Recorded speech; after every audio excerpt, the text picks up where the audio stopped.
New AI prompting method explained how to use loops. Now, most people use AI the same way they're going to use a search engine. They ask a question, get an answer, and then they move on.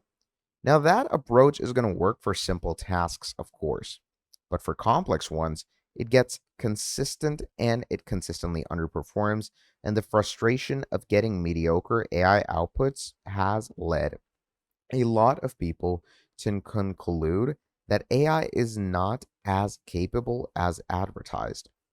Now, the capability is there.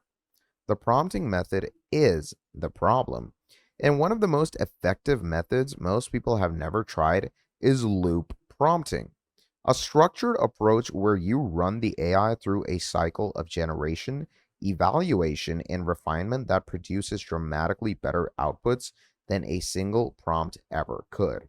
Now, this video is going to explain exactly how loop prompting is going to work and how you're going to want to use it. Now, a loop in AI prompting is a structured repetition. Okay. So, what's going to happen is you're going to prompt the AI, you're going to evaluate the output against specific criterias, feed that evaluation back into the AI as a new prompt, and repeat until the output meets your standards. It mirrors how a skilled professional approaches complex work like draft, reviews, revise, repeat. Except the actual AI is going to handle all the generational steps and you handle the evaluation. So loop prompting is not a single technique. It is a whole framework. And that applies differently depending on what you're trying to produce. The core principle is always the same. Don't treat the first output as the final output. Treat it as a starting point for a structured refinement cycle. The number of loops that you run depend on the complexity of the task and quality gap between the first output and what you actually need. Now, every loop is going to have three components. The generation prompt that tells the AI what to produce, like, coming over here and writing, create me a, let's say, document. Okay, so that's your generation prompt. And then there's the evaluation criteria that defines what looks good or what good output looks like for this specific task. And then there is the refinement prompt feeds. Okay, that feeds your evaluation back to the AI with specific instructions for improvement.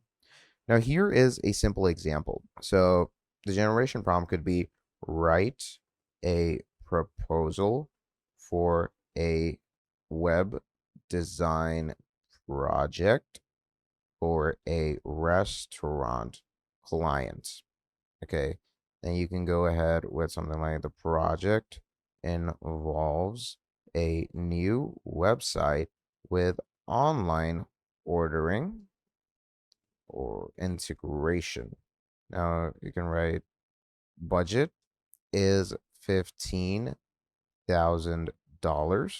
Timeline is 6 weeks. Okay, so we're going to keep this here and we're going to send it in. Now, the AI produces a draft.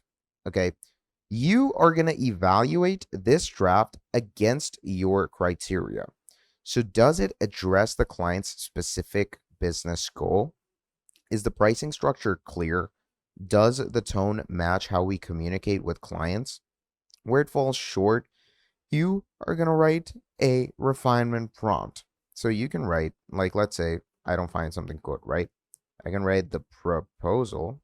The proposal is to generic rewrite the opening section to specifically address the client's goal of increasing online orders, make the timeline section more specific with week by week milestones. Okay, and just right in the end, keep everything else the same.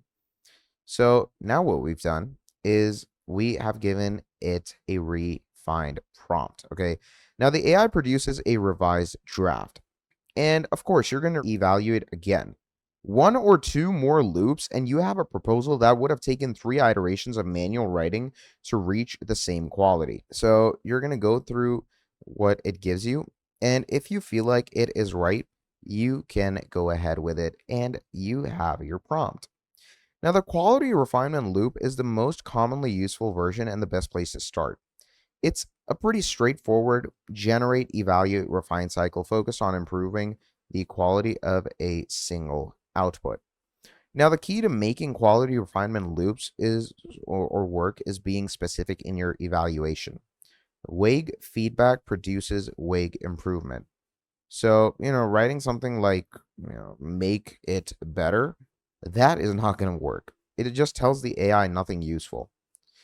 Or what you can do is write the second paragraph is too technical for a non expert audience. Rewrite it in plain language without losing the key point. Simply write something like that and it will go ahead and refine it.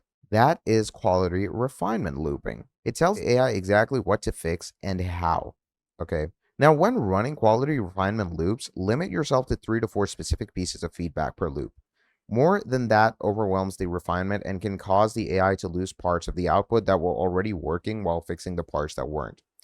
Targeted, specific feedback in each loop produces faster convergence on the output you want than comprehensive feedback that changes too much at once. Now, the second loop is the perspective loop, which uses AI to evaluate its own output from multiple viewpoints before you refine it. Now, after generating your initial output, you can say, review what you just wrote from the perspective of a skeptical reader. Okay. And what you can do from here on out is go ahead and write it down to ask it, you know, who is not already convinced? What are the strongest objections they can give? Okay. Now, once you write this, what happens is AI is going to generate a critical evaluation of its own work. Now, what you're going to do is you're going to prompt in something like using those identified weaknesses, revise the original place to address each objection. Okay. And just like this, you can keep looping on and creating iterations to get to the point where you want to go. So, loop prompting is one of the most practical advances in how to work with AI, not because it's technically complex, but because it matches how quality work is actually produced. Nothing excellent comes from a single draft. Loop prompting builds that revision and refinement process into your AI workflow, producing outputs that single shot prompting consistently can't match. So, that is pretty much about it for this video. Thank you for watching till the end, and I'll see you all of you next time. Have a great day. Goodbye.